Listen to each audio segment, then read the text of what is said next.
नमः शिवाय। दोस्तों, इस वीडियो में हम आपको 7 वारों की कहानी सुनाने जा रहे हैं, जिसे सुनने मात्र से आपके सभी कष्ट दूर हो जाएंगे। ओम नमः शिवाय। सोमवार व्रत कथा। सोमवार के व्रत को लेकर मान्यता है कि इस व्रत को करने से भगवान शिव अपने भक्तों की मुराद जल्दी पूरी करते हैं। सोमवार का दिन भगवान शिव को समर्पित है, इसलिए इस दिन भगवान शिव की पूजा और व्रत करने का महत्व और ज्यादा बढ़ जाता है। यदि आप सोमवार के व्रत करते हैं तो आपको सोमवार व्रत कथा का सुनना बेहद जरूरी है। एक बार किसी एक नगर में एक साहूकार था। उसके घर में धन की कोई कमी नहीं थी, लेकिन कोई संतान न होने के कारण वह बहुत दुखी था। संतान प्राप्ति के लिए वह हर सोमवार को व्रत रखता था और पूरी श्रद्धा के साथ शिव मंदिर जाकर भगवान शिव और माता पार्वती की पूजा करता था। उसकी भक्ति देखकर एक दिन मां पार्वती प्रसन्न होकर भगवान शिव से साहूकार की मनोकामना पूर्ण करने का निवेदन किया। पार्वती जी के आग्रह पर भगवान शिव ने कहा, हे पार्वती, इस संसार में हर प्राणी को उसके कर्मों का फल मिलता है और जिसके भाग्य में जो हो उसे भोगना ही पड़ता है। लेकिन पार्वती जी ने साहूकार की भक्ति देखकर उसकी मनोकामना पूर्ण करने की इच्छा व्यक्त की। माता पार्वती के आग्रह पर शिव जी ने कहा, साहूकार, मैं तुमको पुत्र प्राप्ति का वरदान देता हूं, लेकिन उन्होंने बताया कि यह बालक 12 वर्ष तक ही जीवित रहेगा। माता पार्वती और भगवान शिव की बातचीत को साहूकार सुन रहा था, इसलिए उसे ना तो इस बात की खुशी थी और ना ही दुख। वह पहले की भांति शिव जी की पूजा करता रहा। कुछ समय के बाद साहूकार की पत्नी ने एक पुत्र को जन्म दिया। जब वह बालक 11 वर्ष का हुआ तो उसे पढ़ने के लिए काशी भेज दिया गया। साहूकार ने पुत्र के मामा को बुलाकर उसे बहुत सारा धन देते हुए कहा कि तुम इस बालक को काशी विद्या प्राप्ति के लिए ले जाओ। तुम लोग रास्ते में यज्ञ करते जाना और ब्राह्मणों को भोजन दक्षिणा देते हुए जाना। दोनों मामा भांजे इसी तरह यज्ञ कराते और ब्राह्मणों को भोजन दान दक्षिणा देते काशी नगरी निकल पड़े। इस दौरान रात में एक नगर पड़ा, जहां नगर के राजा की कन्या का विवाह था, लेकिन जिस राजकुमार से उसका विवाह होने वाला था वह एक आंख से काना था। राजकुमार के पिता ने अपने पुत्र के काना होने की बात को छुपाने के लिए सोचा, क्यों ना उसने साहूकार के पुत्र को दूल्हा बनाकर राजकुमारी से विवाह करा दूं। विवाह के बाद इसको धन देकर विदा कर दूंगा और राजकुमारी को अपने नगर ले जाऊंगा। लड़के को दूल्हे के वस्त्र पहनाकर राजकुमारी से विवाह करा दिया गया। साहूकार का पुत्र ईमानदार था, उसे यह बात सही नहीं लगी, इसलिए उसने अवसर पाकर राजकुमारी के दुपट्टे पर लिखा कि तुम्हारा विवाह तो मेरे साथ हुआ है, लेकिन जिस राजकुमार के संग तुम्हें भेजा जाएगा वह एक आंख से काना है। मैं तो काशी पढ़ने जा रहा हूँ। तब राजकुमारी ने चुनरी पर लिखी बातें पढ़ी तो उसने अपने माता पिता को यह बात बताई। राजा ने अपनी पुत्री को विदा नहीं किया। फिर बारात वापस चली गई। दूसरी ओर साहूकार का लड़का और उसका मामा काशी पहुंचे और वहां जाकर उन्होंने यज्ञ किया। जिस दिन लड़का 12 साल का हुआ उस दिन भी यज्ञ का आयोजन था। लड़के ने अपने मामा से कहा कि मेरी तबीयत कुछ ठीक नहीं है। मामा ने कहा, तुम अंदर जाकर आराम कर लो। शिव जी के वरदान अनुसार कुछ ही देर में उस बालक के प्राण निकल गए। मृत भांजे को देख उसके मामा ने विलाप करना शुरू किया। संयोगवश उसी समय शिवजी और माता पार्वती उधर से जा रहे थे। पार्वती माता ने भोलेनाथ से कहा, स्वामी, मुझे इसके रोने के स्वर सहन नहीं हो रहे, आप इस व्यक्ति के कष्ट को अवश्य दूर करें। जब शिवजी मृत बालक के समीप गए तो वे बोले, यह उसी साहूकार का पुत्र है जिसे मैंने 12 वर्ष की आयु का वरदान दिया था। अब इसकी आयु पूरी हो चुकी है, लेकिन मातृभाव से विभोर माता पार्वती ने कहा, हे महादेव, आप इस बालक को और आयु देने की कृपा करें, अन्यथा इसके वियोग में इसके माता पिता तड़प तड़प कर मर जाएंगे। माता पार्वती के पुनः आग्रह पर भगवान शिव ने उस लड़के को जीवित होने का वरदान दिया। शिव जी की कृपा से वह लड़का जीवित हो गया। शिक्षा पूरी करके लड़का मामा के साथ अपने नगर की ओर वापस चल दिया। दोनों चलते हुए उसी नगर में पहुंचे जहां उसका विवाह हुआ था। उस नगर में भी उन्होंने यज्ञ का आयोजन किया। उस लड़के के सुसर ने उसे पहचान लिया और महल में ले जाकर उसकी खातिरदारी की और अपनी पुत्री को विदा किया। इधर साहूकार और उसकी पत्नी भूखे प्यासे रहकर बेटे की प्रतीक्षा कर रहे थे। उन्होंने प्रण कर रखा था। सो रो यारे। इधर साहूकार और उसकी पत्नी भूखे प्यासे रहकर बेटे की प्रतीक्षा कर रहे थे। उन्होंने प्रण कर रखा था, यदि उन्हें अपने बेटे की मृत्यु का समाचार मिला तो वह भी प्राण त्याग देंगे, परंतु अपने बेटे के जीवित होने का समाचार पाकर वह बेहद प्रसन्न हुए। उसी रात भगवान शिव ने साहूकार के स्वप्न में आकर कहा, हे श्रेष्ठी, मैंने तेरे सोमवार के व्रत करने और व्रत कथा सुनने से प्रसन्न होकर तेरे पुत्र को लंबी आयु प्रदान की है। इसी प्रकार जो कोई सोमवार का व्रत करता है या कथा सुनता और पढ़ता है, उसके सभी दुख दूर होते हैं और सभी मनोकामना पूर्ण होती हैं। बोलो हर हर महादेव। मंगलवार व्रत कथा। एक समय की बात है, एक ब्राह्मण दंपत्ति की कोई संतान नहीं थी, जिस कारण वह बेहद दुखी थे। एक समय ब्राह्मण वन में हनुमान जी की पूजा के लिए गया। वहां उसने पूजा के साथ महावीर जी के एक पुत्र की कामना की। घर पर उसकी स्त्री भी पुत्र की प्राप्ति के लिए मंगलवार का व्रत करती थी। वह मंगलवार के दिन व्रत के अंत में हनुमान जी को भोग लगाकर ही भोजन करती थी। एक बार व्रत के दिन ब्राह्मणी को न भोजन बना पाई और न ही हनुमान जी को भोग लगा सकी।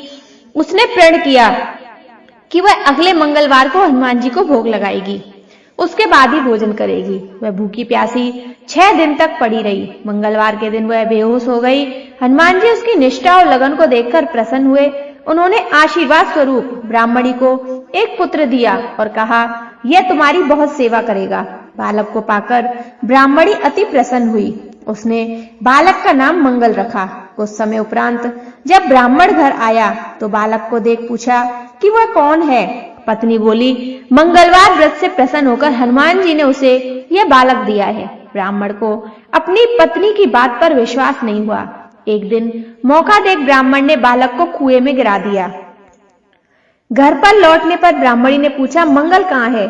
तभी पीछे से मंगल मुस्कुराकर आ गया।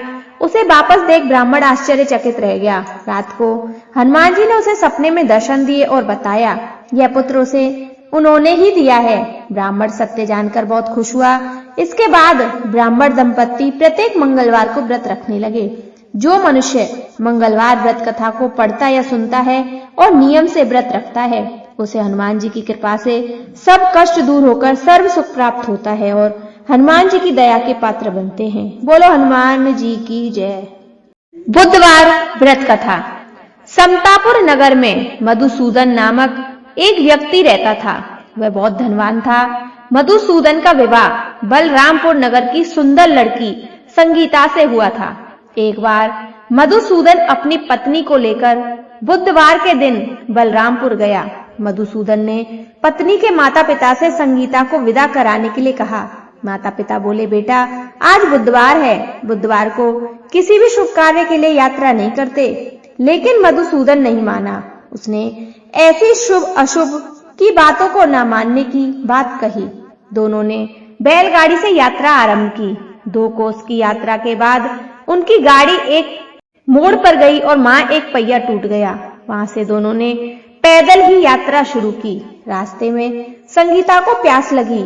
मधुसूदन उसे एक पेड़ के नीचे बिठाकर जल लेने चला गया। थोड़ी देर बाद जब मधुसूदन कहीं से जल लेकर वापस आया तो वह पूरी तरह हैरान हो उठा, क्योंकि उसकी पत्नी के पास उसकी ही शक्ल सूरत का एक दूसरा व्यक्ति बैठा था। संगीता भी मधुसूदन को देखकर हैरान रह गई। वह दोनों में कोई अंतर नहीं कर पाई। मधुसूदन ने उस व्यक्ति से पूछा, तुम कौन हो और मेरी पत्नी के पास क्यों बैठे हो? मधुसूदन की बात सुनकर उस व्यक्ति ने कहा, अरे भाई, यह मेरी पत्नी संगीता है। मैं अपनी पत्नी को ससुराल से विदा कराकर लाया हूँ, लेकिन तुम कौन हो जो मुझसे ऐसा प्रश्न कर रहे हो? मधुसूदन ने कहा, तुम जरूर कोई चोर या ठग हो। यह मेरी पत्नी संगीता है। मैं इसे पेड़ के नीचे बिठाकर जल लेने गया था। इस पर उस व्यक्ति ने कहा, अरे भाई, झूठ तो तुम बोल रहे हो। संगीता को प्यास लगने पर जल लेने तो मैं गया था। मैंने तो जल लाकर अपनी पत्नी को पिला भी दिया। अब तुम चुपचाप यहाँ से चलते बनो, नहीं तो किसी सिपाही को बुलाकर तुम्हें पकड़वा दूंगा। दोनों एक दूसरे से लड़ने लगे। उन्हें लड़ते देख बहुत से लोग वहां एकत्र हो गए। नगर के कुछ सिपाही भी वहां आ गए। सिपाही उन दोनों को पकड़कर राजा के पास ले गए। सारी कहानी सुनकर राजा भी कोई निर्णय नहीं कर पाया। संगीता भी उन दोनों में से अपने वास्तविक पति को नहीं पहचान पा रही थी। राजा ने दोनों को कारागार में डाल देने का आदेश दिया। राजा के फैसले पर असली मधुसूदन भयभीत हो उठा। तभी आकाशवाणी हुई, मधुसूदन, तूने संगीता के माता पिता की बात नहीं मानी और बुधवार के दिन अपनी ससुराल से प्रस्थान किया। यह सब भगवान बुद्धदेव के प्रकोप से हो रहा है। मधुसूदन ने भगवान बुद्धदेव से प्रार्थना की, हे भगवान बुद्धदेव, मुझे क्षमा कर दीजिए, मुझसे बहुत बड़ी गलती हुई। भविष्य में अब कभी बुधवार के दिन यात्रा नहीं करूंगा और सदैव बुधवार को आपका व्रत किया करूंगा। मधुसूदन के प्रार्थना करने से भगवान बुद्धदेव ने उसे क्षमा कर दिया। तभी दूसरा व्यक्ति राजा के सामने से गायब हो गया। राजा और दूसरे लोग इस चमत्कार को देख हैरान हो गए। भगवान बुद्धदेव की इस अनुकंपा से राजा ने मधुसूदन और उसकी पत्नी को सम्मान पूर्वक विदा किया। कुछ दूर चलने पर रास्ते में उन्हें बैलगाड़ी मिल गई। बैलगाड़ी का टूटा हुआ पहिया भी जुड़ा था।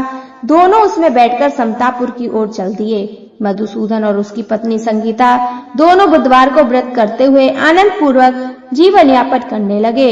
इस तरह भगवान बुद्धदेव की कृपा से उनके यहाँ खुशियां बरसने लगी।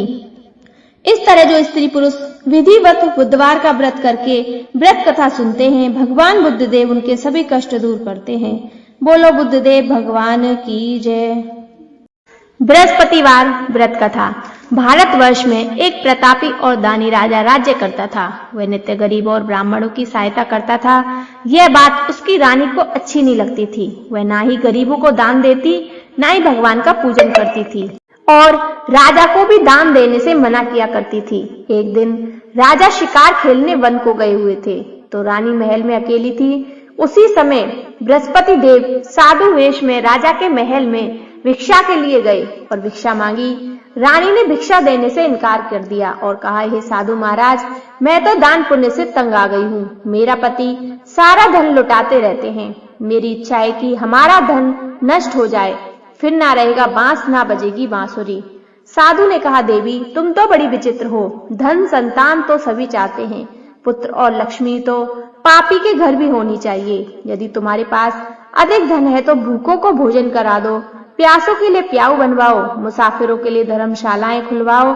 जो निर्धन अपनी कुंवारी कन्याओं का विवाह नहीं करा सकते, उनका विवाह करा दो। ऐसे और कई काम हैं जिनके करने से तुम्हारा यश लोक परलोक में फैलेगा। परंतु रानी पर उपदेश का कोई प्रभाव ना पड़ा। वह बोली, महाराज आप मुझे कुछ ना समझाएं। मैं ऐसा धन नहीं चाहती जो हर समय बांटती फिरूं। साधु ने उत्तर दिया, यदि तुम्हारी ऐसी इच्छा है तो तथास्तु, तुम ऐसा करना, बृहस्पतिवार को घर लीपकर पीली मिट्टी से अपना सिर धोकर स्नान करना, भट्टी चढ़ाकर कपड़े धोना।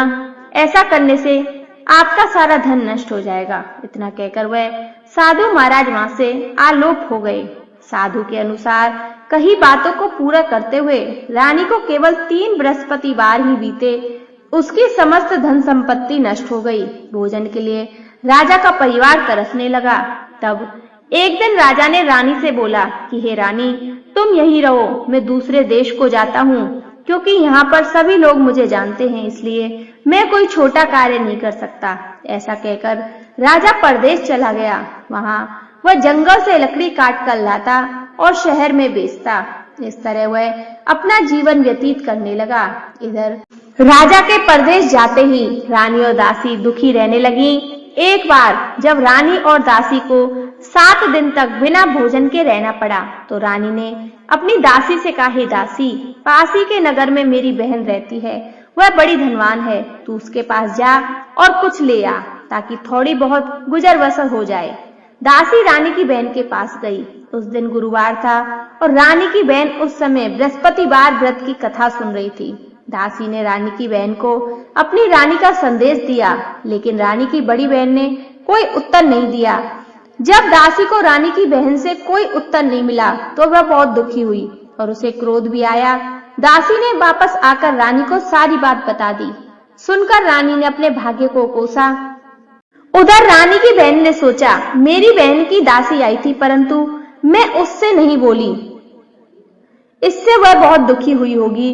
कथा सुनकर और पूजन समाप्त करके वह अपनी बहन के घर आई और कहने लगी, हे बहन, मैं बृहस्पतिवार का व्रत कर रही थी, तुम्हारी दासी मेरे घर आई थी, परंतु जब तक कथा होती है तब तक ना तो उठते हैं और ना ही बोलते हैं, इसलिए मैं नहीं बोली।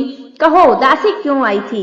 रानी बोली, बहन तुमसे क्या छिपाऊं, हमारे घर में खाने तक को अनाज नहीं था। ऐसा कहते कहते रानी की आंखें भर आई। उसने दासी समेत पिछले 7 दिनों से भूखे रहने तक की बात अपनी बहन को विस्तार पूर्वक सुना दी।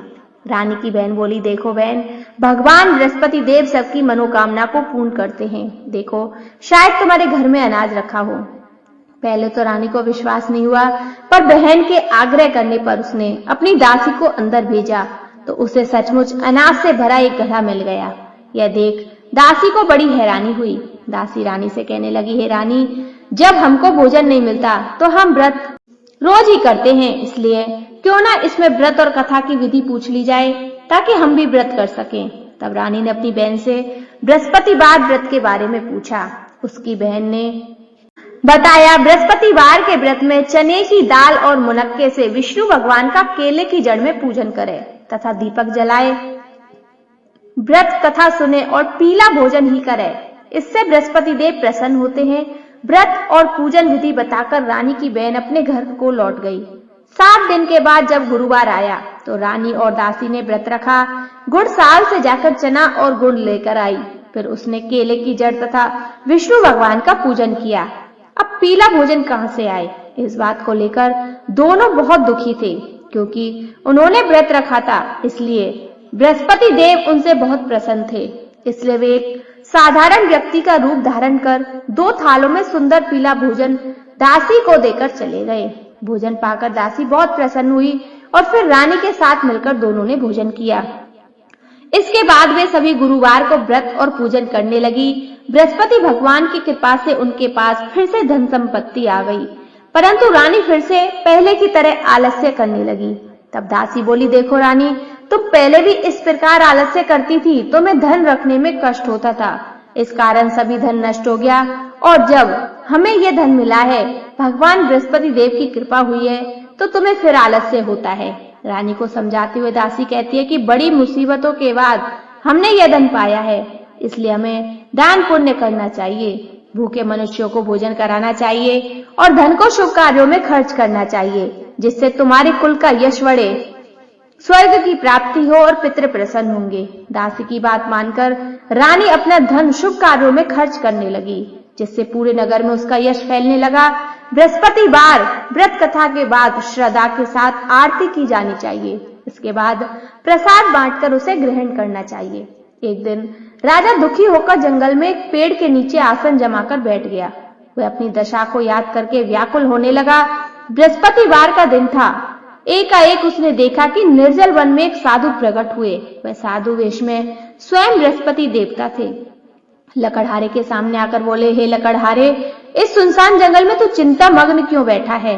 लकड़हारे ने दोनों हाथ जोड़कर प्रणाम किया और उत्तर दिया, महात्मा जी, आप सब कुछ जानते हैं, मैं क्या कहूँ। यह कहकर रोने लगा और साधु को अपनी आत्मकथा सुनाई। महात्मा जी ने कहा, तुम्हारी स्त्री ने बृहस्पति के दिन बृहस्पति भगवान का निरादर किया, जिसके कारण तुम्हारा यह दशा हुई। भगवान तुमसे रूठ गए। अब तुम चिंता मत करो, तुम्हारे सब दुख दूर हो जाएंगे, तुम्हारे सब कष्ट दूर हो जाएंगे। भगवान पहले से भी अधिक संपत्ति देंगे। तुम बृहस्पतिवार के दिन कथा किया करो। 2 पैसे के चने मुनक्का लाकर उनका प्रसाद बनाओ और शुद्ध जल के लोटे में शक्कर मिलाकर अमृत तैयार करो। कथा के पश्चात अपने सारे परिवार और सुनने वाले प्रेमियों में अमृत व प्रसाद बांटकर आप भी ग्रहण करो। ऐसा करने से भगवान तुम्हारी सब मनोकामना पूरी करेंगे। साधु के ऐसे वचन सुनकर लकड़हारा बोला, हे प्रभु, मुझे लकड़ी बेचकर इतना पैसा नहीं मिलता जिससे भोजन के उपरांत कुछ बचा सकूं। मैंने रात्रि में अपनी स्त्री को व्याकुल देखा है। मेरे पास कुछ भी नहीं जिससे मैं उसकी खबर मंगा सकूं। साधु ने कहा, हे लकड़हारे, तुम किसी बात की चिंता मत करो। बृहस्पतिवार के दिन तुम रोजाना की तरह लकड़ियां लेकर शहर को जाओ। तुमको रोज से दुगना धन प्राप्त होगा, जिससे तुम भलीभांति भोजन कर लोगे तथा बृहस्पति देव की पूजा का सामान भी आ जाएगा। इतना कहकर साधु अंतर ध्यान हो गए। धीरे धीरे समय व्यतीत होने पर फिर वही बृहस्पतिवार का दिन आया। लकड़हारा जंगल से लकड़ी काटकर किसी शहर में बेचने गया। उसे उस दिन और पहले दिन से अधिक पैसा मिला। राजा ने चना गुड़ आदि लाकर गुरुवार का व्रत किया। उस दिन से उसके सभी कलेश दूर हो गए। परंतु जब दूसरा गुरुवार आया तो बृहस्पतिवार का व्रत करना भूल गया। इस कारण बृहस्पति भगवान नाराज हो गए। उस दिन उस नगर के राजा ने विशाल यज्ञ का आयोजन किया था। शहर में यह घोषणा करा रखी थी कि कोई भी अपने घर आग न जलावे, समस्त जनता मेरे यहाँ भोजन करने आवे। इस आज्ञा को जो न मानेगा उसे फांसी की सजा दी जाएगी। इस तरह की घोषणा संपूर्ण नगर में करवा दी गई। राजा की आज्ञा अनुसार शहर के सभी लोग भोजन करने गए, लेकिन लकड़हारा कुछ देर से पहुंचा। इसलिए राजा उसको अपने साथ घर लिवा के ले आया और ले जाकर भोजन करा रहे थे तो रानी की दृष्टि उस खूंटी पर पड़ी जिस पर उसका हार लटका हुआ था। वह वहां पर दिखाई नहीं दिया। रानी ने निश्चय किया कि मेरा हार इसी मनुष्य ने चुरा लिया है। उसी समय सिपाहियों को बुलाकर उसको कारागार में डलवा दिया। जब लकड़हारा कारागार में पड़ गया तो बहुत दुखी होकर विचार करने लगा कि न जाने कौन से पूर्व जन्म के कर्म से मुझे यह दुख प्राप्त हुआ है, और उसी साधु को याद करने लगा जो कि जंगल में मिला था। उसी समय तत्काल बृहस्पति देव साधु के रूप में प्रकट हुए और उसकी दशा को देखकर कहने लगे, अरे मूर्ख, तूने बृहस्पति देव की कथा नहीं करी, इस कारण तुझे दुख प्राप्त हुआ है। अब चिंता मत कर, बृहस्पतिवार के दिन कारागार के दरवाजे पर 4 पैसे पड़े मिलेंगे। उनसे तू बृहस्पति देव की पूजा करना, तेरे सभी कष्ट दूर हो जाएंगे। बृहस्पतिवार के दिन उसे 4 पैसे पड़े मिले। लकड़हारे ने कथा कही। उसी रात्रि को बृहस्पति देव ने उस नगर के राजा को स्वप्न में कहा, हे राजा, तुमने जिस आदमी को कारागार में बंद कर दिया है वह निर्दोष है। वह राजा है, उसे छोड़ देना। रानी का हार उसी खूंटी पर लटका है। अगर तू ऐसा नहीं करेगा तो मैं तेरे राज्य को नष्ट कर दूंगा। इस तरह रात्रि के स्वप्न को देखकर राजा प्रातःकाल उठा और खूंटी पर हार देखकर लकड़हारे को बुलाकर क्षमा मांगी तथा लकड़हारे को योग्य सुंदर वस्त्र आभूषण देकर विदा कर दिया। बृहस्पति देव की आज्ञा अनुसार लकड़हारा अपने नगर को चल दिया। राजा जब अपने नगर के निकट पहुंचा तो उसे बड़ा आश्चर्य हुआ। नगर में पहले से अधिक बाग, तालाब, कुएं तथा बहुत सी धर्मशाला, मंदिर आदि बन गए थे। राजा ने पूछा, ये किसका बाग और धर्मशाला है? तब नगर के सब लोग कहने लगे, ये जब रानी और बांदी के हैं। तो राजा को आश्चर्य हुआ और गुस्सा भी आया। तब रानी ने यह खबर सुनी कि राजा आ रहे हैं तो उन्होंने बांदी से कहा, हे दासी, देख, राजा हमको कितनी बुरी हालत में छोड़ गए थे। हमारी ऐसी हालत देखकर वह लौट न जाए, इसलिए तू दरवाजे पर खड़ी हो जा। आज्ञा अनुसार दासी दरवाजे पर खड़ी हो गई। राजा आए तो उन्हें अपने साथ लेवा लाई। तब राजा ने क्रोध करके अपनी रानी से पूछा कि यह धन तुम्हें कैसे प्राप्त हुआ? तब उन्होंने कहा, हमें यह सब धन बृहस्पति देव के व्रत के प्रभाव से प्राप्त हुआ है। राजा ने निश्चय किया कि 7 रोज बाद तो हर कोई बृहस्पति देव का पूजन करते हैं, परंतु मैं प्रतिदिन दिन में 3 बार कहानी तथा रोज व्रत किया करूंगा। अब हर समय राजा के दुपट्टे में चने की दाल बनी रहती। दिन में 3 बार कहानी कहता। रोज राजा ने विचार किया कि चलो अपनी बहन के यहाँ हो आए। इस तरह निश्चय कर राजा घोड़े पर सवार हो अपनी बहन के यहाँ चलने को तैयार हुआ। मार्ग में उसने देखा कुछ आदमी एक मुर्दे को ले जा रहे हैं। उन्हें रोककर राजा कहने लगा, अरे भैया, मेरी बृहस्पति देव की कथा सुन लो। वे बोले, लो, हमारा तो आदमी मर गया, इसको अपनी कथा की पड़ी है। परंतु कुछ आदमी बोले, अच्छा कहो, हम तुम्हारी कथा भी सुनेंगे। राजा ने दाल निकाली और जब आधी कथा हुई, मुर्दा हिलने लगा और जब कथा समाप्त हो गई तो राम राम करके मनुष्य खड़ा हो गया। आगे मार्ग में उसे एक किसान खेत में हल चलाता दिखाई दिया। राजा ने उसे देखकर और उससे बोले, अरे भैया, तुम मेरी बृहस्पतिवार की कथा सुन लो। किसान बोला, जब तक मैं तेरी कथा सुनूंगा, जब तक 4 हरैया जोत लूंगा।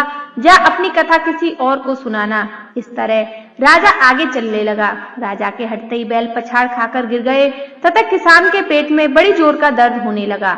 उस समय उसकी माँ रोटी लेकर आई। उसने जब यह देखा तो अपने पुत्र से सब हाल पूछा और बेटे से सभी हाल कह दिया। बुढ़िया दौड़ी दौड़ी उस घुड़सवार के पास गई और उससे बोली कि मैं तेरी कथा सुनूंगी, तू अपनी कथा मेरे खेत पर चलकर ही कहना। राजा ने बुढ़िया के खेत पर जाकर कथा कही, जिसे सुनते ही वह बैल उठ खड़े हुए तथा किसान के पेट का दर्द भी बंद हो गया। राजा अपनी बहन के घर पहुंचा। बहन ने भाई की खूब मेहमानी की। दूसरे दिन राजा प्रातः जगा तो उसने देखा कि सब लोग भोजन कर रहे हैं। राजा ने अपनी बहन से पूछा, ऐसा कोई मनुष्य है जिसने भोजन नहीं किया हो? मेरी बृहस्पतिवार की कथा सुन ले। बहन बोली, भैया यह देश ऐसा ही है, पहले यहाँ लोग भोजन करते हैं, बाद में अन्य काम करते हैं। अगर कोई पड़ोस में हो तो मैं देख आती हूँ। ऐसा कहकर देखने चली गई, परंतु उसे कोई ऐसा व्यक्ति नहीं मिला जिसने भोजन ना किया हो। अतः एक कुमार के घर गई जिसका लड़का बीमार था। उसे मालूम हुआ कि उसके यहाँ 3 दिन से किसी ने खाना नहीं खाया है। रानी ने अपने भाई की कथा सुनने के लिए कुमार से कहा। वह तैयार हो गए। राजा ने जाकर बृहस्पतिवार की कथा कही, जिसको सुनकर उसका लड़का ठीक हो गया। अब तो राजा की प्रशंसा होने लगी। एक रोज राजा ने अपनी बहन से कहा, हे बहन, हम अपने घर को जाएंगे, तुम भी तैयार हो जाओ। राजा की बहन ने अपनी सास से कही। सास ने कहा, हाँ चली जा, परंतु अपने लड़कों को मत लेके जाना, क्योंकि तेरे भाई की कोई औलाद नहीं है। बहन ने कहा, भैया मैं चलूंगी, लेकिन कोई बालक नहीं जाएगा। राजा बोला, जब कोई बालक ही नहीं चलेगा तब तुम भी चल के क्या करोगी? बड़े दुखी मन से राजा अपने नगर को लौट आया। राजा ने अपनी रानी से कहा, हम निर्वंशी हैं, हमारा मुंह देखने का धन नहीं और कुछ भोजन आदि नहीं किया। रानी बोली, हे प्रभु, बृहस्पति देव ने हमें सब कुछ दिया, हमें औलाद भी अवश्य देंगे। उसी रात को बृहस्पति देव ने राजा के स्वप्न में कहा, हे राजा उठ, सभी सोच त्याग दे, तेरी रानी गर्भ से है।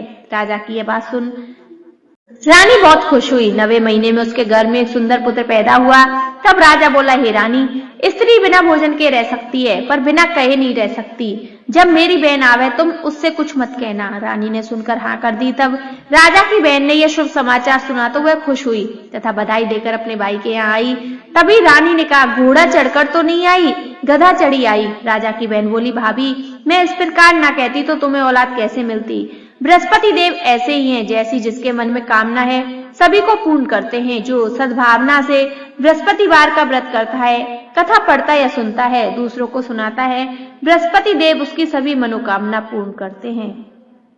भगवान बृहस्पति देव उसकी सदैव रक्षा करते हैं। संसार में जो मनुष्य सद्भावना से भगवान जी का व्रत पूजन सच्चे हृदय से करते हैं तो उसकी सभी मनोकामना पूर्ण करते हैं। जैसे सच्ची भावना से रानी और राजा ने उसकी कथा का गुणगान किया, उसकी सभी इच्छाएं बृहस्पति देव ने पूर्ण की। इसलिए पूर्ण कथा सुनने के बाद प्रसाद लेकर जाना चाहिए। हृदय से उनका मनन करते हुए जयकारा बोलना चाहिए। बोलो बृहस्पति देव भगवान की जय।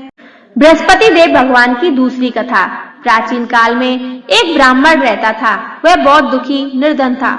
उसके कोई संतान नहीं थी। उसकी स्त्री बहुत मलिनता के साथ रहती थी। वह ना स्नान करती, ना किसी देवता का पूजन करती। इससे ब्राह्मण देवता बड़े दुखी थे बेचारे। बहुत कुछ कहते किंतु उसका कुछ परिणाम ना निकलता। भगवान की कृपा से ब्राह्मण की स्त्री के कन्या रूपी रत्न पैदा हुआ। कन्या बड़ी होने पर प्रातः स्नान करके विष्णु भगवान का जाप व बृहस्पतिवार का व्रत करने लगी। अपने पूजन पाठ को समाप्त करके विद्यालय जाती तो अपनी मुट्ठी में जौ भर के ले जाती और पाठशाला के मार्ग में डालती जाती। जब वह जौ स्वर्ण के हो जाते, लौटते समय उन्हें बीनकर घर ले आती। एक दिन वह बालिका सूप में उन सोने के जौ को फटक कर साफ कर रही थी। उसके पिता ने देख लिया और कहा, हे बेटी, सोने के जौ को फटकने के लिए तो सोने का सूप होना चाहिए। दूसरे दिन बृहस्पतिवार था। इस कन्या ने व्रत रखा और बृहस्पति देव से प्रार्थना करके कहा, मैंने आपकी पूजा सच्चे मन से की है तो मेरे लिए सोने का सूप दे दो। बृहस्पति देव ने उसकी प्रार्थना स्वीकार कर ली। रोजाना की तरह वह कन्या जौ फैलाती हुई जाने लगी। जब लौटकर जौ बीन रही थी तो बृहस्पति देव की कृपा से सोने का सूप मिला। उसे वह घर ले आई और उसमें जौ साफ करने लगी, परंतु उसकी माँ का वही ढंग रहा। एक दिन की बात है, वह कन्या सोने के सूप में जौ साफ कर रही थी। उस समय उस शहर का राजपुत्र वहां से होकर निकला। इस कन्या के रूप और कार्य को देखकर मोहित हो गया तथा अपने घर आकर भोजन तथा जल त्याग कर उदास होकर लेट गया। राजा को इस बात का पता चला तो अपने प्रधानमंत्री के साथ उसके पास गए और बोले, हे बेटा, तुम्हें किस बात का कष्ट है? किसी ने अपमान किया है अथवा और कोई कारण हो सो कहो, मैं वही कार्य करूंगा जिससे तुम्हें प्रसन्नता हो। अपने पिता की राजकुमार ने बातें सुनी तो वह बोला, मुझे आपकी कृपा से किसी बात का दुख नहीं है। किसी ने मेरा अपमान नहीं किया, परंतु मैं उस लड़की से विवाह करना चाहता हूँ जो सोने के सूप से जौ साफ कर रही थी। यह सुनकर राजा आश्चर्य में पड़ गया और बोला, हे बेटा, इस तरह की कन्या का पता तुम ही लगाओ, मैं उसके साथ तेरा विवाह अवश्य ही करवा दूंगा। राजकुमार ने उस लड़के के घर का पता बतलाया। तब मंत्री उस लड़की के घर गए और ब्राह्मण देवता को सभी हाल बतला दिया। ब्राह्मण देवता राजकुमार के साथ अपनी कन्या का विवाह कराने के लिए तैयार हो गया। कन्या के घर में जाते ही पहले की भांति उस ब्राह्मण देवता के घर में गरीबी का निवास हो गया। अब भोजन के लिए अन्न बड़ी मुश्किल से मिलता था। एक दिन दुखी होकर ब्राह्मण देवता अपनी पुत्री के पास गए। बेटी ने पिता की दुखी अवस्था को देखा और अपनी माँ का हाल पूछा। तब ब्राह्मण ने कहा, बेटी, हमारा बहुत बुरा हाल है। कन्या ने बहुत सा धन देकर अपने पिता को विदा कर दिया। इस तरह ब्राह्मण का कुछ समय सुख पूर्वक व्यतीत हुआ। कुछ दिन बाद फिर वही हाल हो गया। ब्राह्मण फिर अपनी कन्या के यहाँ गया और सारा हाल कहा तो लड़की बोली, पिताजी, आप माताजी को यहाँ ले लाओ, मैं उसे विधि बता दूंगी जिससे गरीबी दूर हो जाएगी। वह ब्राह्मण देवता अपनी स्त्री को साथ लेकर पहुंचे तो अपनी माँ को समझाने लगी, माँ, तुम प्रातः काल प्रथम स्नान आदि करके विष्णु भगवान का पूजन करो, सब दरिद्रता दूर हो जाएगी। परंतु उसकी माँ ने एक भी बात नहीं मानी और प्रातः काल उठकर अपनी बच्चे के झूठन को खा लिया। इससे उसकी पुत्री को भी बहुत गुस्सा आया और एक रात उसने उसे कोठरी में सभी सामान निकालकर अपनी माँ को बंद कर दिया। प्रातःकाल उसे निकाला तथा स्नान आदि करा के पाठ करवाया तो उसकी माँ की बुद्धि ठीक हो गई और फिर प्रत्येक बृहस्पतिवार को व्रत करने लगी। इस व्रत के प्रभाव से उसकी माँ भी बहुत ही धनवान और पुत्रवती हो गई और बृहस्पति जी के प्रभाव से इस लोक में सुख भोगकर स्वर्ग को प्राप्त हुई। सब बोलो विष्णु भगवान की जय। शुक्रवार, संतोषी माता व्रत कथा। एक गांव में एक बुढ़िया रहती थी जिसके 7 बेटे थे। 6 बेटे कमाने वाले थे और एक बेटा निकम्मा था। बुढ़िया माँ 6 पुत्रों का झूठा 7वें पुत्र को देती। 7वां पुत्र एक दिन अपनी पत्नी से बोला, देखो मेरी माता का मुझ पर कितना प्रेम है। वह बोली, क्यों नहीं, सबका झूठा बचा हुआ तुमको खिलाती है। वह बोला, जब तक आंखों से ना देख लूं मैं नहीं मान सकता। पत्नी ने हंसकर कहा, देख लेना तब तो मानोगे। कुछ दिन बाद एक बड़ा त्योहार आया। घर में 7 प्रकार के भोजन और चूरमा के लड्डू बने। वह पत्नी की बात को जांचने के लिए सिर दर्द का बहाना बनाकर पतला कपड़ा सिर पर ओढ़कर रसोई में जाकर सो गया और कपड़े में से सब देखता रहा। 6 भाई भोजन करने आए। उसने देखा माँ ने उनके लिए सुंदर सुंदर आसन बिछाए, 7 प्रकार की रसोई तैयार की और आग्रह करके उन्हें भोजन कराती रही। यह देखता रहा 6ठे भाई भोजन कर उठ गए। तब माँ ने उनकी 5 थालियों में से लड्डुओं के टुकड़ों को उठाया और एक लड्डू बनाया। जूठन साफ कर माँ ने उसे दोबारा तैयार करके अपने बेटे को पुकारा, बेटा उठ, तेरे भाइयों ने भोजन कर लिया, तू भी उठकर भोजन कर ले। उसने कहा, माँ मुझे भोजन नहीं करना, मैं परदेश जा रहा हूँ। माता ने कहा, कल जाना हो तो आज ही जा। वह बोला, हाँ हाँ जा रहा हूँ। यह कहकर वह घर से निकल गया। चलते समय उसे पत्नी की याद आई। वह गौशाला में कंडे थाप रही थी। वहां जाकर वह बोला, मेरे पास तो कुछ नहीं है, ये अंगूठी है सो ले लो और अपनी कोई निशानी मुझे दे दो। वह बोली, मेरे पास क्या है, ये गोबर भरा हाथ है। यह कहकर पत्नी ने उसकी पीठ पर गोबर के हाथ की थाप मार दी। वह चल दिया। चलते चलते दूर देश में पहुंचा। वहां एक साहूकार की दुकान थी। वहां जाकर बोला, सेठ जी मुझे नौकरी पर रख लो। साहूकार को नौकरी की सख्त जरूरत थी।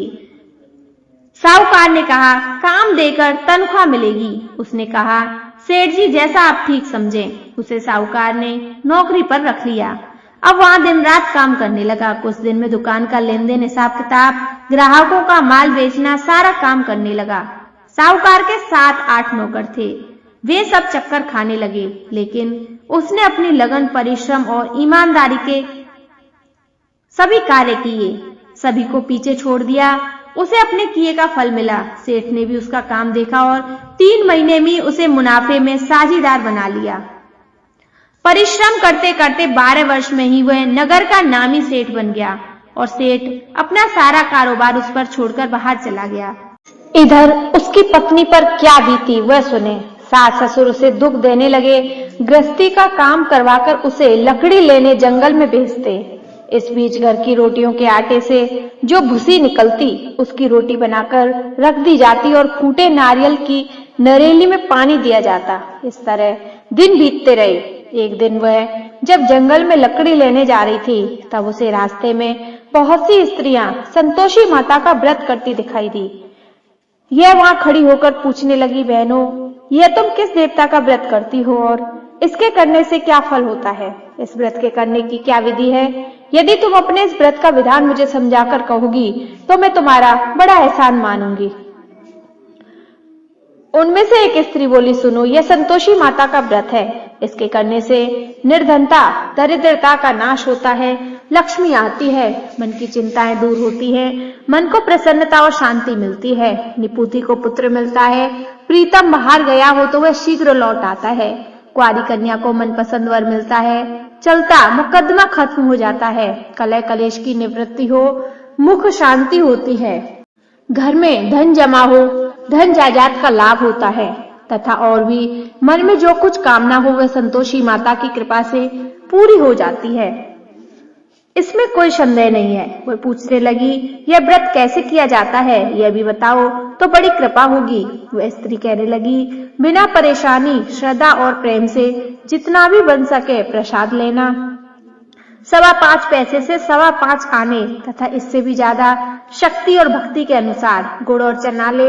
हर शुक्रवार को निराहार रहकर कथा कहना सुनना, इससे ओम बीज कम नहीं टूटे। लगातार नियम पालन से करना, सुनने वाला कोई ना मिले तो घी का दीपक जलाकर उसके आगे जल के पात्र को रख कथा कहना, परंतु नियम न टूटे जब तक कार्य सिद्ध ना हो। नियम पालन करना और कार्य सिद्ध हो जाने पर व्रत का उद्यापन करना। 3 मास में माता पूरा फल प्रदान करती है। यदि किसी के ग्रह खोटे हो तो भी माता 1 वर्ष में अवश्य उसको अनुकूल करती है। कार्य सिद्ध होने पर ही उद्यापन करना चाहिए, बीच में नहीं। उद्यापन में 2.5 सेर आटे का खाजा तथा इसी अनुसार खीर तथा चने का साग बनाना, 8 बच्चों को भोजन कराना, जहां तक मिले देवर, जेठ, भाई, बंधु, कुटुंब के लड़के लेना, ना मिले तो रिश्तेदारों और पड़ोसियों के लड़के बुलाना, उन्हें भोजन करा, यथाशक्ति दक्षिणा दे। माता का नियम पूरा करना। ध्यान रखना उस दिन घर में कोई खटाई ना खाए। यह सुन वह वहां से चल दी। रास्ते में लकड़ी के बोझ को बेच दिया और उन पैसों से गुड़ चना ले माता के व्रत की तैयारी कर आगे चली। रास्ते में संतोषी माता के मंदिर में जा माता के चरणों में लौटने लगी, विनती करने लगी, माँ मैं दीन हूँ, निपट मूर्ख हूँ, व्रत के नियम कुछ नहीं जानती, मैं बहुत दुखी हूँ, हे माता मेरा दुख दूर कर, मैं तेरी शरण में हूँ। माता को दया आई। एक शुक्रवार बीता कि दूसरे शुक्रवार को ही उसके पति का पत्र आया और तीसरे शुक्रवार को उसका भेजा हुआ पैसा आ पहुंचा। यह देखकर जेठानी मुंह से कोड़ने लगी, इतने दिनों बाद इतना पैसा आया, इसमें क्या बड़ाई है। लड़के ताने देने लगे। काकी के पास अब पत्र आने लगे, रुपया आने लगा, अब तो काकी की खातिर बढ़ेगी, अब तो काकी बुलाने में भी नहीं बोलेगी। बेचारी सरलता से कहती, भैया पत्र आए, रुपया आए तो हम सबके लिए अच्छा है। ऐसा कहकर आंखों में आंसू भरकर संतोषी माता के मंदिर जा मातेश्वरी के चरणों में गिरकर रोने लगी। माँ मैंने तुमसे पैसा नहीं मांगा, मुझे पैसे से क्या काम, मुझे तो अपने सुहाग से काम है, मैं तो अपने स्वामी के दर्शन और सेवा मांगती। तब माता ने प्रसन्न होकर कहा, जा बेटी तेरा स्वामी जल्दी ही आएगा। यह सुन खुशी से बावली हो वह घर आकर काम करने लगी। संतोषी माँ विचार करने लगी, इस भोली पुत्री से मैंने कह तो दिया कि तेरा पति शीघ्र आएगा, पर आएगा कहाँ से, वह तो इसे स्वप्न में भी याद नहीं करता, उसे इसकी याद दिलाने तो मुझे ही जाना पड़ेगा। संतोषी माता ने उस बुढ़िया के बेटे को स्वप्न में समझाया, पुत्र तेरी घरवाली कष्ट उठा रही है। वह बोला, हाँ माता यह तो मुझे मालूम है, परंतु क्या करूं, वहां कैसे जाऊं, परदेश की बात है, लेन देन का सारा हिसाब किताब है, कोई जाने का रास्ता नजर नहीं आता, आप ही कोई राह दिखाएं कि वहां कैसे जाऊं। माँ कहने लगी, सवेरे नहा धोकर संतोषी माता का नाम ले, घी का दीपक जला, दंडवत कर और दुकान पर जा बैठना। देखते देखते तेरा लेन देन चुक जाएगा, जमा माल बिक जाएगा, सांझ होते होते धन का ढेर लग जाएगा। वह अगले दिन सुबह बहुत जल्दी उठा। उसने अपने मित्र बंधुओं परिचय से स्वप्न में माता द्वारा कही बात कह सुनाई। वे सब उसकी बात सुनकर उसकी खिल्ली उड़ाने लगे। वे कहने लगे, कहीं कभी सपने की बात भी सच्ची होती है। एक बूढ़ा व्यक्ति बहुत समझदार था। वह बोला, देखो भाई मेरी बात मानो, इस तरह सच या झूठ कहने के बदले देवता ने जैसा कहा है वैसा ही करना, तेरा क्या जाता है। बूढ़े की बात मानकर नहा धोकर उसने संतोषी माता को प्रणाम किया, फिर भी घी का दीपक जलाकर दुकान पर जा बैठा। शाम तक धन का ढेर लग गया। वह हैरान हुआ, मन में संतोषी माता का नाम ले प्रसन्न हो घर जाने के वास्ते गहना, कपड़ा व सामान खरीदने लगा। सब काम से निपट अपने घर को रवाना हुआ। उधर उसकी पत्नी जंगल में लकड़ी लेने गई। लौटते वक्त थक जाने के कारण संतोषी माता के मंदिर पर विश्राम करने बैठ गई। यह तो उसका रोज रुकने का स्थान था। धूल उड़ती देख उसने माता से पूछा, हे माँ, यह धूल कैसे उड़ रही है? माँ ने कहा, हे पुत्री, तेरा पति आ रहा है। अब तू ऐसा कर, लकड़ियों के 3 बोझ बना, एक नदी के किनारे रख, दूसरा मेरे मंदिर पर और तीसरा अपने सिर पर रख। तेरे पति को लकड़ी का गट्ठा देख मोह पैदा होगा। यह वहां रुकेगा, नाश्ता पानी बनाकर खाकर माँ से मिलने जाएगा। तू लकड़ी का बोझ उठाकर जाना और बीच चौक में गड्ढा डालकर 3 आवाज जोर से लगाना, ओ सासू जी, लकड़ियों का गट्ठा लो, भूसी की रोटी दो, नारियल के खोपटे में पानी दो। आज कौन मेहमान आया है? संतोषी माँ की बात सुनकर वह बहुत खुश हुई और बोली, अच्छा। प्रसन्न मन से लकड़ियों के 3 बोझ बना लिए, एक नदी के तट पर, दूसरा माता के मंदिर पर रखा। इसमें से ही मुसाफिर वहां आ गया। सूखी लकड़ी के ढेर उसको देखकर इच्छा प्रकट हुई और वहीं विश्राम करके भोजन बनाकर खा पीकर गांव चलने लगा। इस प्रकार भोजन कर विश्राम कर वह अपने गांव में आ गया। उसी समय बहू सिर पर लकड़ी का गट्ठा लिए आई। उसने गट्ठा को आंगन में डाला, जोर से 3 आवाज लगा दी, लो सासू जी, लकड़ी का गट्ठा लो, भूसी की रोटी दो, नारियल के खोपर में पानी दो। आज कौन मेहमान आया है? यह सुनकर सास ने अपने दिए हुए कष्टों को भुलाने के लिए कहा, बहू, तू ऐसा क्यों कहती है? तेरा मालिक ही तो आया है। बैठ, मीठा भात खाकर कपड़े गहने पहन। पत्नी की आवाज सुनकर उसका स्वामी बाहर आया और उसके हाथ में पहनी अंगूठी देख व्याकुल हो गया। उसने माँ से पूछा, माँ, ये कौन है? माँ बोली, बेटा, तेरी पत्नी है। आज 12 वर्ष हो गए जब से तू गया है, तब से सारे गांव में जानवर की तरह भटकती फिरती है, कामकाज कुछ करती नहीं, 4 समय आकर खा जाती है।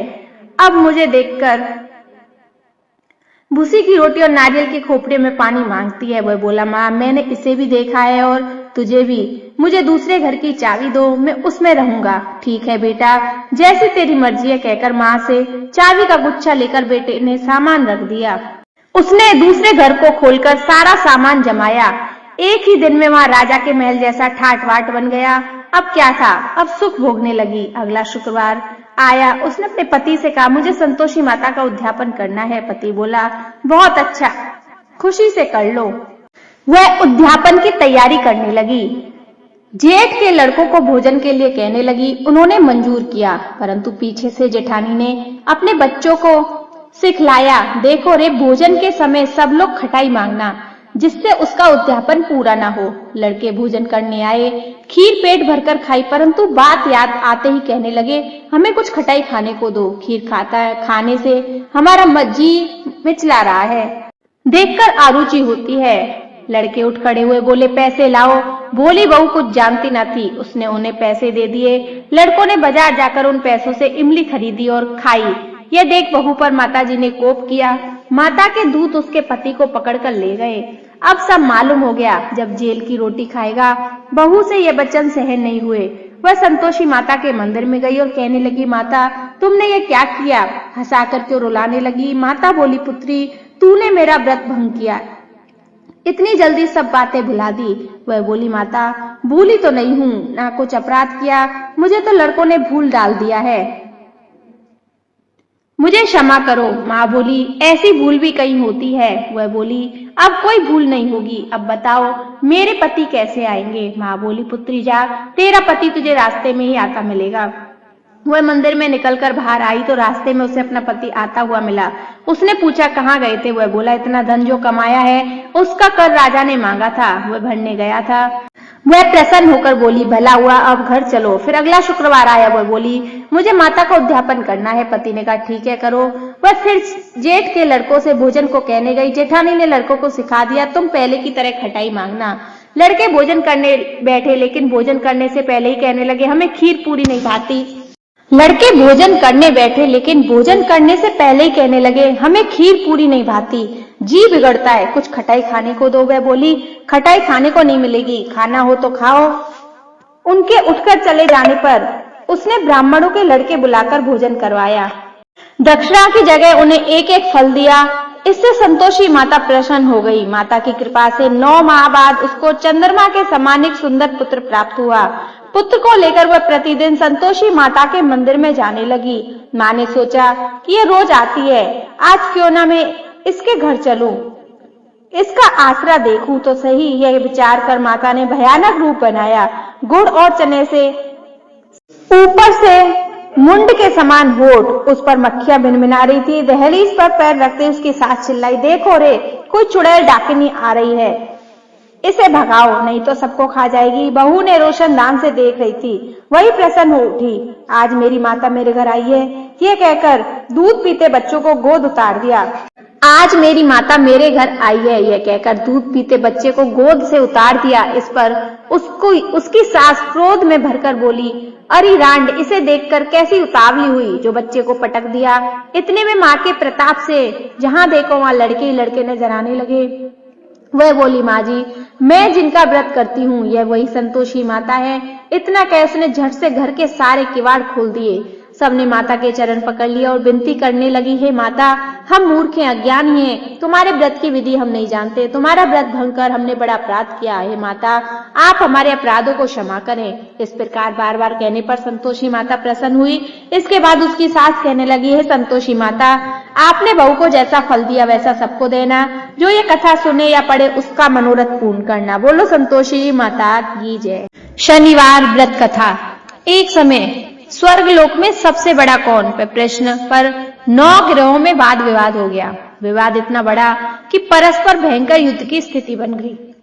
निर्णय के लिए सभी देवता देवराज इंद्र के पास पहुंचे और बोले, हे देवराज, आपको निर्णय करना होगा कि हम में से सबसे बड़ा कौन है। देवताओं का प्रश्न सुनकर देवराज इंद्र उलझन में पड़ गए। इंद्र बोले, मैं इस प्रश्न का उत्तर देने में असमर्थ हूँ।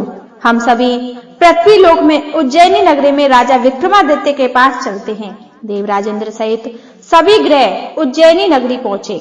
महल में पहुंचकर जब देवताओं ने उनसे अपना प्रश्न पूछा तो राजा विक्रमादित्य भी कुछ देर के लिए परेशान हो उठे। उन्होंने सभी देवता अपनी अपनी शक्तियों के कारण महान थे। किसी को भी छोटा या बड़ा कह देने से उनके क्रोध के प्रकोप से भयंकर हानि पहुंच सकती थी। अचानक राजा विक्रमादित्य को एक उपाय सूझा। उन्होंने विभिन्न धातुओं स्वर्ण, रजत, चांदी, कांसा, ताम्र, सीसा, रांगा, जस्ता, अभक्र और लोहे के 9 आसन बनवाए। धातुओं के गुणों के अनुसार सभी आसनों को एक दूसरे के पीछे रखवाकर उन्होंने देवताओं को अपने अपने सिंहासन पर बैठने को कहा। देवताओं के बैठने के बाद राजा विक्रमादित्य ने कहा, आपका निर्णय तो स्वयं हो गया। जो सबसे पहले सिंहासन पर विराजमान है वही सबसे बड़ा है। राजा विक्रमादित्य के निर्णय को सुनकर शनि देवता ने सबसे पीछे आसन पर बैठने के कारण अपने को छोटा जानकर क्रोधित हो कहा, राजा विक्रमादित्य, तुमने मुझे सबसे पीछे बिठाकर मेरा अपमान किया है। तुम मेरी शक्तियों से परिचित नहीं हो, मैं तुम्हारा सर्वनाश कर दूंगा। शनि ने कहा, सूर्य एक राशि पर 1 महीने, चंद्रमा 2.25 दिन, मंगल 1.5 महीने, बुध और शुक्र 1 महीने, बृहस्पति 13 महीने रहते हैं, लेकिन मैं किसी राशि पर 7.5 वर्ष 7.5 तक रहता हूँ। बड़े बड़े देवताओं को मैंने अपने प्रकोप से पीड़ित किया है। राम को 7.5 के कारण ही वन में जाकर रहना पड़ा और रावण को 7.5 के कारण ही युद्ध में मृत्यु का शिकार बनना पड़ा। राजा, अब तू भी मेरे प्रकोप से नहीं बच सकेगा। इसके बाद अन्य ग्रहों के देवता को प्रसन्नता के साथ चले गए, परंतु शनिदेव बड़े क्रोध के साथ वहां से विदा हुए। राजा विक्रमादित्य पहले की तरह ही न्याय करते रहे। उनके राज्य में सभी स्त्री पुरुष बहुत आनंद से जीवन यापन कर रहे थे। कुछ दिन ऐसे ही बीत गए। उधर शनि देवता अपने अपमान को भूले नहीं थे। विक्रमादित्य से बदला लेने के लिए एक दिन शनिदेव ने घोड़े के व्यापारी का रूप धारण किया और बहुत से घोड़ों के साथ उज्जैनी नगरी पहुंचे। राजा विक्रमादित्य ने राज्य में किसी घोड़े के व्यापारी के आने का समाचार सुना तो अपने अश्वपाल को कुछ घोड़े खरीदने के लिए भेजा। घोड़े बहुत कीमती थे। अश्वपाल ने जब वापस लौटकर इस संबंध में बताया तो राजा विक्रमादित्य ने स्वयं आकर एक सुंदर व शक्तिशाली घोड़े को पसंद किया। घोड़े की चाल देखने के लिए राजा उस घोड़े पर सवार हुए तो वो घोड़ा बिजली की गति से दौड़ पड़ा। तेजी से दौड़ता घोड़ा राजा को दूर एक जंगल में ले गया और फिर राजा को वहां गिराकर जंगल में कहीं गायब हो गया। राजा अपने नगर को लौटने के लिए जंगल में भटकने लगा, लेकिन उन्हें लौटने का कोई रास्ता नहीं मिला। राजा को भूख प्यास लग गई। बहुत घूमने पर उसे एक चरवाहा मिला। राजा ने उससे पानी मांगा। पानी पीकर राजा ने उस चरवाहे को अपनी अंगूठी दे दी। फिर उसने रास्ता पूछकर वह जंगल से निकलकर पास के नगर में पहुंचा। राजा ने एक सेठ की दुकान पर बैठकर बहुत देर तक आराम किया। उस सेठ ने राजा से बातचीत की तो राजा ने उसे बताया कि मैं उज्जैनी नगरी से आया हूँ। राजा के कुछ देर दुकान पर बैठने से सेठ जी बहुत बिक्री हुई। सेठ ने राजा को बहुत भाग्यवान समझा और खुश होकर उसे अपने घर भोजन के लिए ले गया। सेठ के घर में सोने का एक हार खूंटी पर लटका हुआ था। राजा को उस कमरे में छोड़कर सेठ कुछ देर के लिए बाहर गया। तभी एक आश्चर्यजनक घटना घटी। राजा के देखते देखते सोने के उस हार को खूंटी निगल गई। सेठ ने कमरे में लौटकर हार को गायब देखा तो चोरी का संदेह राजा पर ही किया, क्योंकि उस कमरे में राजा ही अकेला बैठा था। सेठ ने अपने नौकरों से कहा कि इस परदेसी को रस्सियों से बांधकर नगर के राजा के पास ले चलो। राजा ने विक्रमादित्य से हार के बारे में पूछा तो उसने बताया कि उसके देखते ही देखते खूंटी ने हार को निगल लिया है। इस पर राजा ने क्रोधित होकर चोरी करने के अपराध में विक्रमादित्य के हाथ पांव काटने का आदेश दे दिया। राजा विक्रमादित्य के हाथ पांव काटकर उसे नगर की सड़क पर छोड़ दिया गया। कुछ दिन बाद एक तेली उसे उठाकर अपने घर ले गया और उसे अपने कोलू पर बैठा दिया। राजा आवाज देकर बैलों को हाँकता रहता। इस तरह तेली का बैल चलता रहा और राजा को भोजन मिलता रहा। शनि के प्रकोप की 7.5 पूरी होने पर वर्षा ऋतु आरंभ हुई। राजा विक्रमादित्य एक रात मेघ मल्लाह गा रहा था। तभी नगर के राजा की लड़की राजकुमारी मोहित रथ पर सवार उस तेली के घर के पास से गुजरी। उसने मेघ मल्लाह सुना तो उसे बहुत अच्छा लगा और दासी को भेजकर गाने वाले को बुलाने को कहा। दासी ने लौटकर राजकुमारी को अपंग राजा के बारे में सब कुछ बता दिया। राजकुमारी उसके मेघ मल्लाह से बहुत मोहित हुई, अतः उसने सब कुछ जानकर भी अपंग राजा से विवाह करने का निश्चय किया। राजकुमारी ने अपने माता पिता से यह सब बात कही तो वह हैरान रह गए। रानी ने मोहिनी को समझाया, बेटी तेरे भाग्य में तो किसी राजा की रानी होना लिखा है, फिर तू उस अपंग से विवाह करके अपने पांव पर कुल्हाड़ी क्यों मार रही है। राजकुमारी ने अपनी जिद नहीं छोड़ी। अपनी जिद पूरी कराने के लिए उसने भोजन करना छोड़ दिया और प्राण त्याग देने का निश्चय कर लिया। आखिर राजा रानी को विवश होकर अपंग विक्रमादित्य से राजकुमारी का विवाह करना पड़ा। विवाह के बाद विक्रमादित्य और राजकुमारी तेली के घर में रहने लगे। उसी रात स्वप्न में शनिदेव ने कहा, राजा तुमने मेरा प्रकोप देख लिया, मैंने तुम्हें अपने अपमान का दंड दिया। राजा ने शनिदेव से क्षमा करने को कहा और प्रार्थना की, शनिदेव आपने जितना दुख मुझे दिया अन्य किसी को न देना। शनिदेव ने कुछ सोचकर कहा, राजा मैं तुम्हारी प्रार्थना स्वीकार करता हूँ। जो स्त्री पुरुष मेरी पूजा करेगा, शनिवार को व्रत करके मेरी व्रत कथा सुनेगा, उस पर मेरी अनुकंपा हमेशा बनी रहेगी। प्रातःकाल राजा विक्रमादित्य की नींद खुली तो अपने हाथ पांव देखकर राजा को बड़ी खुशी हुई। उसने मन ही मन शनिदेव को प्रणाम किया। राजकुमारी भी राजा के हाथ पांव सही सलामत देखकर आश्चर्य में डूब गई। तब राजा विक्रमादित्य ने अपना परिचय देते हुए शनिदेव के प्रकोप की सारी कथा सुनाई। सेठ को जब इस बात का पता चला तो दौड़ता हुआ तेली के घर पहुंचा और राजा के चरणों में गिरकर क्षमा मांगने लगा। राजा ने उसे क्षमा कर दिया, क्योंकि यह सब तो शनिदेव के प्रकोप के कारण हुआ था। सेठ राजा को अपने घर ले गया और उसे भोजन कराया। भोजन करते समय वहां एक आश्चर्यजनक घटना घटी। सबके देखते देखते उस खूंटी ने हार उगल दिया। सेठ जी ने अपनी बेटी का विवाह भी राजा के साथ कर दिया और बहुत से स्वर्ण आभूषण धन आदि देकर राजा को विदा किया। राजा विक्रमादित्य राजकुमारी मोहिनी और सेठ की बेटी के साथ उज्जैनी पहुंचे तो नगरवासियों ने हर्ष से उनका स्वागत किया। अगले दिन राजा विक्रमादित्य ने पूरे राज्य में घोषणा कराई कि शनिदेव सब देवों में सर्वश्रेष्ठ हैं। प्रत्येक स्त्री पुरुष शनिवार को उनका व्रत करे और व्रत कथा अवश्य सुने। राजा विक्रमादित्य की घोषणा से शनिदेव बहुत प्रसन्न हुए।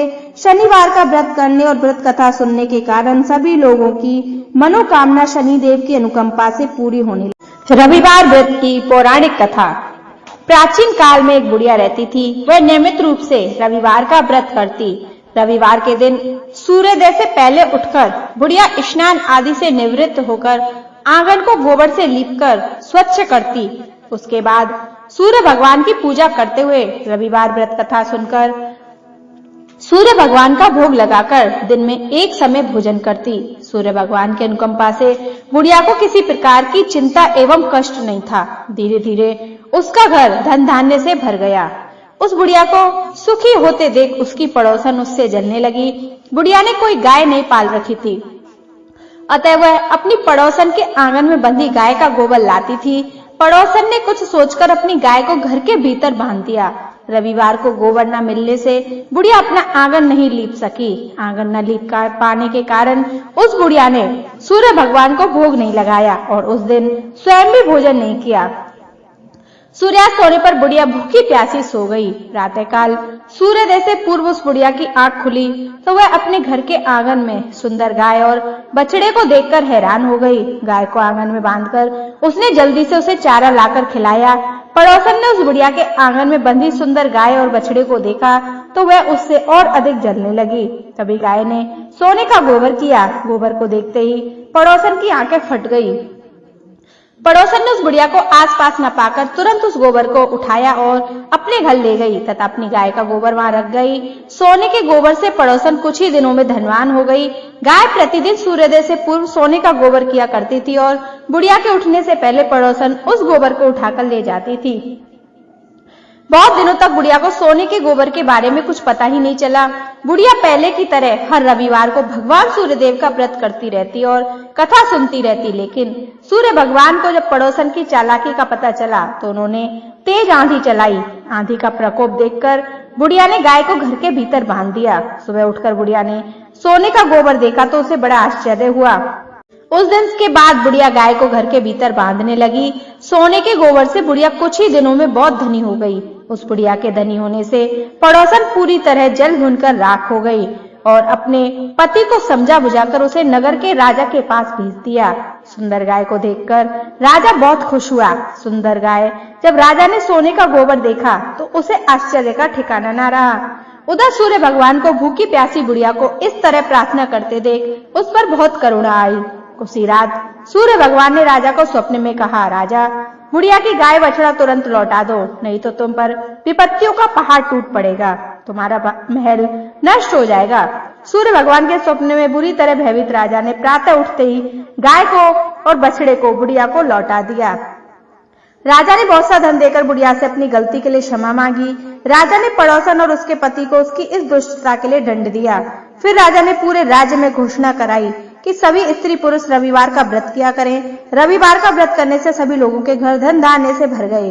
रास्ते में चारों ओर खुशहाली छा गई। स्त्री पुरुष सुखी जीवन यापन करने लगे तथा सभी लोगों के शारीरिक कष्ट भी दूर हो गए। बोलो सूर्यदेव भगवान की जय।